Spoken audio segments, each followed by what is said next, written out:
13, 14 e 15 de Crônicas. É a nossa porção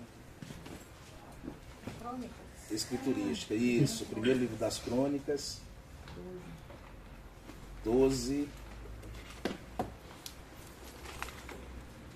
E os capítulos que vamos analisar essa manhã serão os capítulos 12 a 15.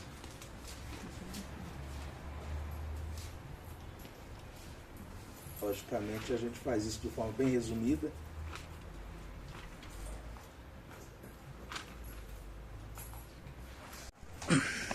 Sendo ele ainda fugitivo por causa de Saul, filho de Quis, e eram dos valentes que ajudaram nesta guerra.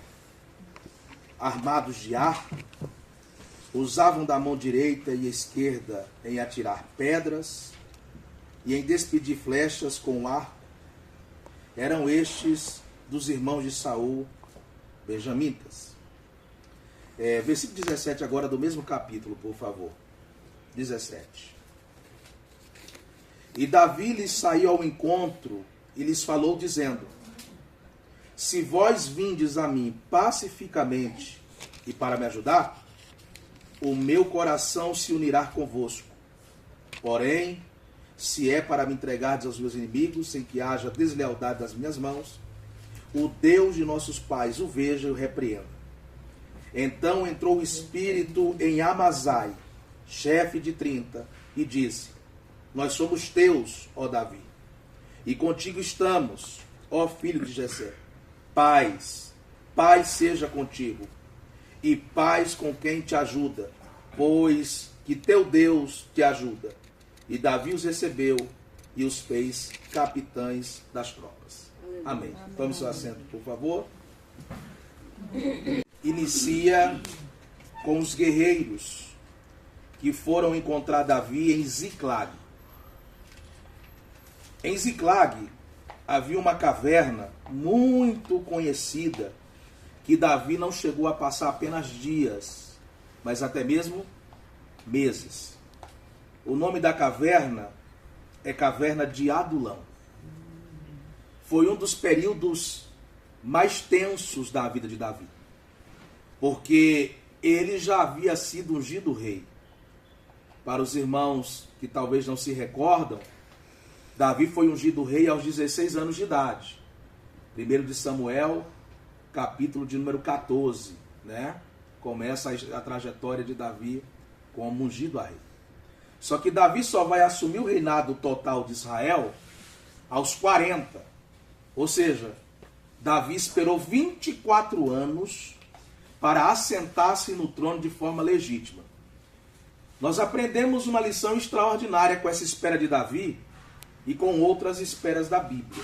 E antes de falar dessas esperas, eu preciso citar uma frase do pastor Gesiel Gomes. Deus não trabalha com elevadores. Deus trabalha com escadas de Jacó. Eita glória, aleluia. Deus não trabalha com fast food. Deus trabalha com fogão a lenha. É verdade, já é comprovado, que nós somos apressados por natureza. É lógico que entre nós tem os mais pacientes e os menos pacientes. Mas ninguém gosta de esperar. Alguém aqui gosta de esperar? Não. Desconheço, missionária Avelina, alguém que gosta de esperar. Antônio Gilberto dizia que Jesus, sabendo que nós somos apressados por natureza, por 4 vezes ele disse para a gente não ficar ansioso ou ansiosa. Eis que venho sem demora. Amém. Agora veja que os personagens da Bíblia, eles passaram pelo teste da espera. Ontem à noite eu até falei sobre isso, falando sobre um desses personagens. Alguns exemplos. Abraão. Deus prometeu a Abraão que ele seria pai de uma nação, uma multidão. Deus falou com Abraão, Abraão tinha 75 anos. Falo de Ismael, inclusive essa briga que lá no Oriente Médio acontece, guerra milenar, é culpa da nossa irmã Sara, que não teve paciência para esperar, olhou para a situação dela, olhou para a situação do marido e disse: olha, eu vou dar um jeito de ajudar Deus. E aqui é que está um problema, gente, quando a gente tenta ajudar Deus. Quando a gente tenta ajudar Deus, a gente acaba trazendo para nós problemas seríssimos. Então, em nome de Jesus, Deus está falando com você essa manhã, espera. Na hora certa Deus vai trabalhar. Isaac foi nascer Abraão 25 anos depois. Quer ver um outro exemplo de espera na Bíblia? José. Com quantos anos José teve aqueles 2 sonhos? 17. Sabe quando o sonho foi se cumprir na sua totalidade? Aos 30. José teve que esperar 13 anos.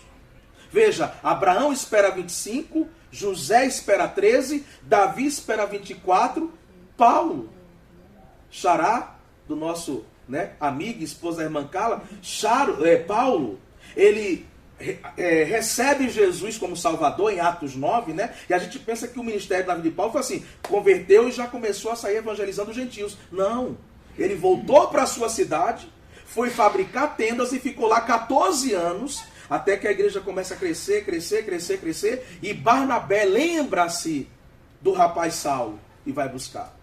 Se Abraão, José, Davi e Paulo e tantos outros tiveram que passar pelo teste da espera, por que nós não também? Existem coisas na minha vida que foram prometidas há 25 anos atrás e estão começando a se cumprir agora.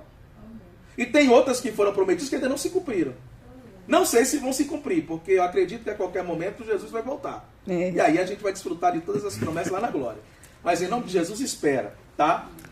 E Davi na caverna de Adulão, e isso aqui que é fantástico, num cenário totalmente contrário, num cenário totalmente desfavorável, Deus faz com que homens desçam até a caverna de Adulão para se aliarem a Davi. Outra lição que eu aprendo aqui. Você jamais estará sozinho ou sozinha. Deus sempre levantará alguém para lhe enviar o suporte. Aqui não acontece não, no Situação da Matriz, mas em alguns lugares por aí eu vejo, pastor, meu amigo é só Jesus, irmão. Nós precisamos de amigos. Nós precisamos de pessoas que orem conosco. Nós precisamos de alguém que possamos desabafar, com quem nós possamos contar. Eu não sei precisar muito bem, talvez a missionária Lucimar, a irmã Carla, a irmã Eudiné, deve se recordar, acho que deve ter entre 15 a 21 dias que eu estive aqui, Mais ou menos isso. Naquela ocasião eu não orei com os irmãos, pelo contrário, eu recebi a oração dos irmãos. Tem mais ou menos isso mesmo. Acho que hoje está completando 15 dias ou 21 dias. Eu entrei, 15 dias, eu entrei no CID de oração com um problema seríssimo. Com um drama familiar. Hoje, provavelmente, era para eu estar pregando para os irmãos aqui com um semblante de luto, porque eu quase perdi a minha filha caçula. Jesus. Há 15 dias atrás, Sara Veriane, eu entrei nesse ciclo aqui com a iminência da minha filha sumir de casa e nunca mais nós a vê-la. Minha filha conheceu um rapaz pela internet. Oh, meu Deus. Eu estou expondo aqui agora porque o milagre já aconteceu. Amém, Jesus, glória a Deus. Estava tudo certo para ela ir embora 2 dias antes daquela quarta-feira com a entrevista de oração. Ela estava esperando a gente vir para o IBASP para pegar o ônibus para Curitiba e nunca mais dar notícias dela para viver com esse camarada. As irmãs descobriram a tempo. Elizabeth, minha esposa, não quis me avisar porque naquela segunda eu tinha um compromisso seríssimo em ministração. E ela deixou para me avisar depois da administração, e aí quando eu recebi aquilo, foi como se eu tivesse tomado uma facada no peito. Começamos o tratamento com a minha filha, mas o cara havia doutrinado ela. Era a gente tratando e ele de lá, estão querendo fazer sua cabeça. Eu sou a sua solução, eu sou a sua cura. Para os irmãos terem uma ideia, no dia mais histórico da ADIPEL, 17 de maio de 2025, jubilação do nosso pastor Neuto e posse do nosso pastor Josué. O meliante teve a capacidade de sair de Curitiba sexta-feira e foi para dentro da Atlanta para tentar desonrar a minha filha e levá-la embora para Curitiba. Fui descobrir isso na segunda-feira e aí outro dilema. Mais uma semana, uma descoberta. Eu não queria ir mais para o encontro porque eu já não tinha forças. Minha esposa disse, você vai. Deus vai tratar lá. Deus vai trabalhar lá. Com muito esforço eu fui. E Deus foi tão bom que na quinta-feira o pastor Elias Calife me ligou dizendo, pastor, falei com o chefe aqui, nós estamos precisando de homens de honra para nos ajudar. O senhor poderia nos ajudar levando algumas coisas para o encontro? E cheguei aqui, até o irmão Pedro está ali, Cheguei aqui por volta de 1h30 e começamos a carregar os nossos carros para ir para o encontro. Era só para me levar algumas coisas, depois voltar para casa e retornar para o encontro à noite. Quando eu cheguei lá, o apoio logístico ainda não havia chegado, o pastor Josué me liga, olha, o senhor está encarregado da coordenação logística, o senhor vai trabalhar aí, recepcionar pastores e fazer tudo o que a logística quer fazer. Aquilo ocupou a minha mente para me esquecer um pouco do turbilhão de situações que eu estava vivenciando por causa desse grau. Só que quando acabou o culto da sexta-feira à noite, veio tudo, e aí o peso foi maior. Sábado foi um dia terrível, nos momentos de lazer, de intervalos, eu fui para uns lugares onde tinha uma mata, um riacho, e sentei, chorei copiosamente, botei hinos antigos para tentar aliviar minha alma. Eu lembro que tem um hino que marcou muito a minha infância, do Marcos Antônio, né? Toma os pedaços do meu ser, porque o meu ser estava quebrado. Mal sabia que Deus estava preparando algo para aquela noite. Sábado à noite, o pastor Gilson Miranda foi pregar lá, um pastor psicólogo, pastor de Campinas, dirige a igreja de Itaberaí. Parece-me, senhora Veriane, que ele pregou para mim única e exclusivamente. Ele contou toda a situação que estava. E no final ele fez alguns atos proféticos, entre eles, comigo, me colocou em uma cadeira e disse, você vai sentar numa cadeira agora, como um miserável. Você vai se levantar daí como um homem em dupla honra, porque Deus está visitando a sua casa. Calma, o milagre vem agora. Saí na sexta-feira com a minha filha com vergonha. Minha filha não se despediu de mim para eu encontro. Ela ficou no quarto até eu sair. Por cristocidência, eu esqueci a minha sandália e o tênis, que a gente ia fazer um trabalho de personal, né, com o GCL lá no acampamento, e volto. Quando eu volto, ela estava no sofá e me olhou com aquele olhar tipo de muita culpa, muita vergonha, e eu não quis a constrangê-la. Eu só peguei a sandália e fui encontrar com o pastor Elias na BR, e de lá seguimos para o lugar do encontro. No sábado à noite, assim que terminou a mensagem, eu fui no quarto e peguei o celular. Outras vezes eu consegui controlar, segurar, mas a última vez, diante de tantas tentativas, eu disse, não, já que é assim, você quer dessa forma, então eu fui bem, né, incisivo. Só que quando eu ligo para casa, ela não estava. Ela estava com a juventude do senador Canedo no pré-congresso de jovens, e ela faz parte do grupo da Regional 1 de louvor. Tá bom, deixei as recomendações para minha esposa, não, amanhã você executa e faz todo o trabalho. Quando cheguei no domingo, minha esposa não estava em casa, tinha saído para resolver uma situação. Quem me recepciona? A Emily. Me deu um abraço gostoso. Choramos. Aí eu fui na cozinha para pegar uma água e disse, pai, eu tenho uma notícia para contar para o senhor. Eu não sei se o senhor vai gostar. Eu disse, conte. Tem um rapaz que faz parte do grupo de louvor da Regional 1. O nome dele é Lucas. Como o Lucas já me persegue, você vai entender, tá? Já. E ele me ofereceu água. Eu achei assim estranho, pai, porque a gente, né, canta, ensaia junto. Depois ele viu que eu estava um pouquinho suada por causa do ambiente, ele me ofereceu a toalhinha dele. E não bastando isso, ele pegou o celular dele e colocou sobre a minha vida e disse, coloque o número do seu pai, da sua mãe e o seu aqui no meu celular. Ele disse, vou entrar em contato com seus pais para pedir permissão para a gente começar a orar 3 meses. Porque eu estou sentindo algo por você. O meu primeiro genro, que é o namorado da Esther, se chama Lucas. Entendeu por que Lucas me persegue? Agora o outro é Lucas. Eu nunca fiquei feliz, minha senhora Veriane, com a ideia de um genro me procurar para conversar. Eu vi que, quando eu contei para alguns amigos que me ajudaram no acampamento, eles choraram, riram, porque no momento que Deus estava trabalhando em mim no acampamento, Deus estava usando o Lucas para ser um agente de cura para minha filha. Resumindo a história, segunda-feira eu desço da aula aqui, quem está nas últimas fileiras da cadeira ali me esperando, ele é moreninho, mas ele estava branco, os lábios estavam pálidos. Ele tenso, né? E lá vem o pastor Tiago. Da mesma forma que ele conversou com a Emily no sábado, ele disse, pastor, vim aqui para pedir a bênção do senhor e da irmã Elizabeth, para a gente começar a orar. Quero dizer para o senhor que sou um rapaz trabalhador, sou servo de Deus desde a minha infância, amo adorar a Deus, e se Deus permitir, quero namorar, noivar e casar a sua filha. Eu disse, rapaz, você é a resposta de Deus para minha família. Eu estava num drama familiar, que a senhora viu, né? E Deus fez isso. Então, mas por que eu estou falando isso? Porque no momento mais terrível eu tive amigos. Quando eu saí daqui de oração naquele dia, eu fui para a casa do pastor Linson. Fiquei de lá das 10 horas da manhã até as 4 da tarde. Conversando, chorando, orando. A gente precisa ter alguém que a gente possa contar. Davi tinha esses homens. Agora o fantástico é que no versículo 17 que nós lemos, quando Davi percebe ele se ajuntando a ele, ele diz, olha, se vocês vêm em paz, no intuito de se unirem a mim, eu estou com vocês. Agora, se vocês vêm para me entregar para os meus inimigos, que Deus julgue a nossa causa. E aí Amazai toma a palavra e diz, olha, Davi, nós somos teus. Nós estamos contigo. E paz seja contigo. Paz com quem te ajuda. Porque Deus te ajuda. Isso aqui é uma verdade fantástica. Nos momentos mais triviais das nossas vidas, nós temos a certeza da ajuda de Deus. E eu quero deixar esta palavra profética essa manhã. Deus vai te ajudar. Deus vai te socorrer. Deus vai fazer aquilo que você não pode fazer. Mas vamos correr porque temos 12 minutos. Então aqui é um resumo do capítulo 12. O que é que o capítulo 12 tem a nos ensinar? Resumindo. O capítulo 12 vai nos ensinar.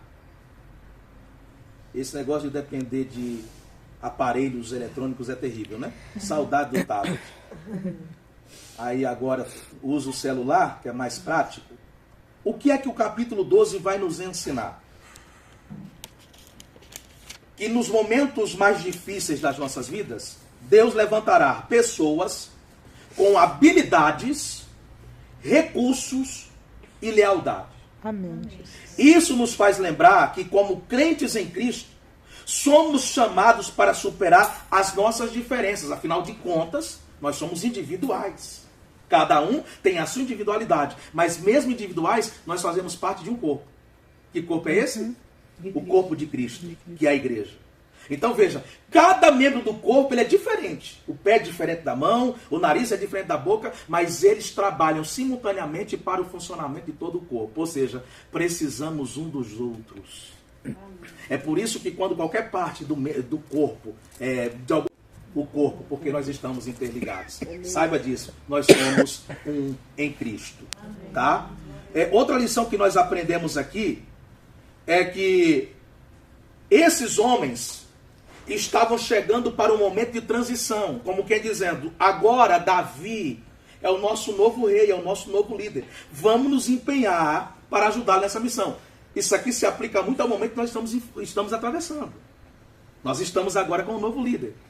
Precisamos usar os nossos recursos, as nossas habilidades e a nossa lealdade para caminharmos juntos com o nosso pastor Josué. Porque é um tempo, irmão, se vocês tivessem acesso ao que Deus fez naquele acampamento. E o melhor ainda, depois do acampamento, os cultos em nossas mais de 100 igrejas. Parece que continua a unção lá do acampamento. Chegou um tempo de avivamento para Adipel e nós faremos parte desse avivamento. Amém? Agora vamos para o capítulo 13. Capítulo 13. Nós temos os valentes de Davi, os homens que se uniram a ele em Hebron. E agora Davi, no capítulo 13, ele vai assumir totalmente o reinado de Israel. Só que tem um detalhe. Quando Davi assume o trono de Israel e ele faz a sua primeira reunião militar ou ministerial, ele se depara com um problema. Veja comigo, algumas irmãs já estão com a Bíblia aberta. Veja comigo o capítulo 13 e o versículo 3 e 4. Os versículos 3 e 4. Olha o que diz Davi. Tornemos a trazer para nós a arca do nosso Deus. Eu já preguei sobre a arca de Deus aqui. A irmã Diné me deu essa oportunidade para falar sobre ela. A arca de Deus representava o quê? A presença de Deus no meio do seu povo. Veja, a preocupação inicial de Davi é reinar com a presença de Deus no seu reinado. Agora ele vai dar um dado alarmante. Ele vai dizer, devemos trazer a arca de Deus para nós, a arca do nosso Deus, porque não a buscamos nos dias de Saul. Assustadoramente, a arca ficou perdida, jogada, abandonada na casa de um homem por nome de Abinadab 60 longos anos. Quase 70. Não. Desde que ela foi tomada pelos filisteus, depois devolvida. Ninguém se preocupou em trazer a arca para o centro da capital de Israel. Agora, o primeiro ato de Davi como rei é, eu só reino quando aprendizar sem a presença. Não devemos orar sem a presença, devemos fazer nada sem a presença de Deus. É verdade que muita gente está preferindo a performance, mas como diz o pastor Hernando Dias Lopes, Deus não usa performance, Deus usa homens cheios do seu espírito, homens que têm a sua presença. Só que é verdade que Davi tenta buscar a arca, mas algumas coisas erradas acontecem. Por quê? Porque Davi buscou a arca de forma equivocada. Ele não consultou os sacerdotes. Ele tentou fazer algo esplêndido, algo maravilhoso, mas não era o ideal, porque Deus não mandou a arca ser confeccionada para ser conduzida por bois. A arca foi confeccionada para ser conduzida nos ombros dos homens escolhidos. Deus não unge animais, Deus unge pessoas. Amém, para carregar Jesus, a sua presença. Eu estou resumindo por causa do tempo, viu? Me ative tanto ao capítulo 12. Agora nós vamos para o capítulo 14. O que é que o capítulo 14 tem a nos ensinar? O capítulo 14 vai falar das alianças de Davi. E Davi vai fazer uma aliança com um homem chamado Irão, rei de Tiro, que seria importantíssimo na construção do templo. Salomão vai consultar esse camarada lá, né, para a construção do templo. Agora, o que é que nós aprendemos com o capítulo 14? Eu chamo a sua atenção para o versículo 10. Então consultou Davi a Deus, dizendo: subirei contra os filisteus, e nas minhas mãos os entregarás? E o Senhor lhe disse: sobe, porque os entregarei nas tuas mãos. O que é que nós aprendemos aqui? Sabe o que destaca Davi de qualquer personagem da Bíblia, principalmente no sentido militar e monárquico? Missionária Sônia. Davi nunca confiou nas suas próprias forças. Se tem uma passagem que eu amo, é a primeira luta de UFC da história. Você já estudou a luta de UFC, a primeira luta de UFC da história? Davi e Golias. Não sei se você consegue imaginar. Aqueles que gostam de assistir essas lutas, boxe, UFC, antes da luta propriamente dita, dentro do ringue, do tatame, um dia antes, eles se apresentam, né, numa plataforma, um contra o outro. Aí tem uns que colocam nariz com nariz, né? Já começa a ir contra Golias, é interessante. Golias até caçua, zomba, né? Ô garoto, você tá vindo comigo, contra mim com pau, com pedra? Você acha que eu sou cachorro? Davi disse: eu não estou indo contra ti com pau, ou com pedra, ou com espada. Eu estou indo contra ti em nome do Senhor dos Exércitos. Ele é a minha força, Ele é a minha capacitação. Então Davi nunca confiou nas suas próprias forças. Ele confiava em Deus. Ele consultava a Deus. Ele buscava a Deus. E quando ele tinha a resposta de Deus, então ele fazia aquilo que lhe competia.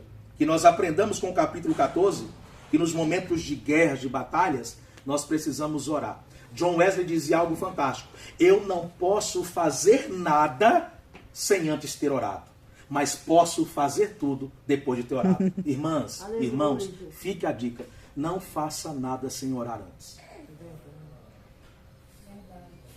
Quando alguma situação começa com oração, tem 100% para dar certo. Todas as vezes que um homem de Deus, uma mulher de Deus, fez alguma coisa sem orar, num linguajar bem nordestino, se lascou. Não faça nada sem consultar a Deus. Eu não estou falando, como alguns lugares tem por aí, para você adquirir um guru espiritual, né? Não, eu vou viajar, deixa eu entrar em contato com a minha profetisa. Não, não é isso. É você orar. Vá para dentro do quarto. Venha para o auxílio de oração. Coloque diante de Deus a sua situação. Peça direção a Ele. O máximo que você vai receber é um não de Deus. E de vez em quando os nãos de Deus são preventivos. O pastor Gesiel Gomes tem uma mensagem que eu amo por demais: aceitando os não de Deus. A gente gosta só do sim, né? Vai que eu sou contigo. E quando Deus diz não? Moisés quer entrar na terra prometida e Deus fala: não me toque mais nesse assunto, você não vai entrar. Davi queria construir o templo e Deus disse: não me toque mais nesse assunto, você não vai construir. A gente precisa aceitar os não de Deus. Vamos terminar? Verdade. 3 minutos eu tenho para devolver para a gente fazer o ciclo. A vida é precipício, né? Precipício, né? Porta fechada é livramento, né? Porta fechada é livramento. Nem toda porta que se abre significa que é Deus abençoando. Tem porta que é laço. E já diz o ditado popular, né? Chuta que é laço. Capítulo 15. Porque se a arca fica na casa de Abinadab 60 anos, a quase 70, quando Davi tenta buscar a arca e não dá certo a primeira tentativa, para onde a arca é designada para ficar temporariamente? Na casa de um rapaz, por nome de Obed-Edom, que não tinha nada a ver com a paçoca, como diz o goiano. Agora tem uma diferença enorme entre Obed-Edom e Abinadab. Se a arca vai para a casa de Abinadab e não acontece nada em 60 anos, Na casa de Obed-edom não precisou nem de 6 meses. Foram apenas 3 meses. E o Senhor abençoou a Obed-edom e toda a sua casa. Aqui no capítulo 15, terá a lista dos nomes dos filhos de Obed-edom. Flávio José, um historiador judeu, que tem uma obra desse tamanho assim, ó, sem exagero, chamada História dos Hebreus, ele vai dizer que a vida de Obed-edom, ela se divide antes e depois da chegada da arca. Possivelmente, a mulher de Obed-edom fosse estéril. Tanto é que os nomes dos filhos de Obed-edom, aqui no capítulo 15, todos estão condicionados à chegada da arca. Ou seja, quando a arca chegou na casa de Obed-edom, trouxe prosperidade, fertilidade, bênção de Deus, comunhão de Deus, unção de Deus. Quando a presença de Deus chega em nossas vidas e a gente recepciona como ela deve ser recepcionada, coisas extraordinárias acontecem. Aí um detalhe interessante, né? Deus abençoou tanto a casa de Obed-edom que a notícia correu. Chegou até Jerusalém e alguém disse: rei, sabe aquele rapaz que ficou guardando a arca? Deus mudou a casa dele, Deus mudou a história de vida dele, Deus está fazendo coisas extraordinárias. Eu termino agora dizendo que vai sair notícia boa da sua casa e vão saber que Deus está fazendo grandes coisas por causa da presença dele. Que Deus os abençoe em Cristo Jesus. Amém.